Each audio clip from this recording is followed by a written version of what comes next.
ମଲା ଭକତି ଖାଲି ଝରି ପଡୁଛୁ ସେଇଟା ପାଇଁ ଉଦୁ ଉଦିଆ ଖରା ବେଳେ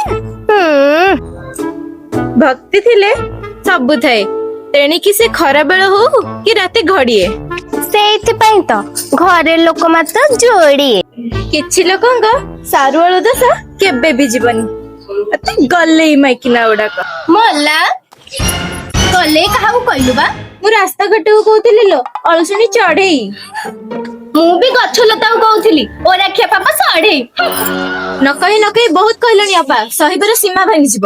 ମଲା ଲୋକଙ୍କ ଘରେ ତ ଚାର ଖଟ ଭାଙ୍ଗିକି ବି 4 ବର୍ଷ ହେଲା ପିଲା ଛୁଆ ନାହିଁ ଆଉ କୋଉ ସୀମା ଭାଙ୍ଗିବ ଯେ?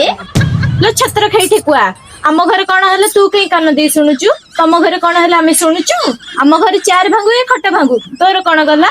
କଣ କହିଲୁ ସବା ଖାଇ ତୋ ଘର ଭାଙ୍ଗୁ ମୁଁ ନୂଆ ଘରେ ତୋଳିଦେବି ଇନ୍ଦିରା ଆବାସ ପଇସାରେ। ତୋ ଘଇଟା ମରୁ ମୁଁ ସୁନ୍ଦରିଆଟେ ଦେଖିକି ଦ୍ୱିତୀୟ ବାହା ହେଇଯିବି। ତୁମେ ଖାଇ ତୋ ଶାଢୀ ଚିରୁ ମୁଁ 1 ନମ୍ବର ମାର୍କେଟରୁ ନୂଆ ଶାଢୀ କିଣିଦେବି। ତୋ ପିଲା ଛୁଆ ନ ହଉ ମୁଁ ଅନାଥ ପାଳିଦେବି। ବାସ୍ ଅପା ବାସ୍ ଏବେ ମୁଁ କହିବି ଆଉ ତମେ ଶୁଣିବ। ଆମ କେନ୍ଦ୍ରାପଡା ହଉଛି ତୁଳସୀ କ୍ଷେତ୍ର ଆଉ ମୁଁ ହଉଛି ତୁଳସୀ କୁମାରୀ। ଆଉ ମୁଁ କଣ ବିଛୁଆ ଦିକିଲ? ଟୋକନକୁ ନେଇ ତାତିଲେ ଚାଷୀ କଣଟା ପୋଡିଗଲା ଭଳିଆ ବାସ୍ନା ହଉଛି। ଆରେ ବାହାରେ ଏତେ ସମୟ କାହା ସହିତ କଥା ହଉଛ? ଜଲ୍ଦି ଆସ ପୋଡିଗଲା ଏଠି। ଆଲୋ ହେ ମୋ ଚିକେନ ତରକାରୀ ପୋଡିଗଲା ନା କଣ? ମୁଁ ଯାଏ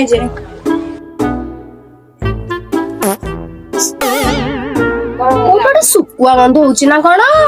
ମଲା ଏ ଫୁଟାଣି ମାଇକି ନିଆ ଘରେ ଶୁକୁଆ କରୁଛି ମତେ ଚିକେନ କହିଦେଇ ପଳେଇଲା।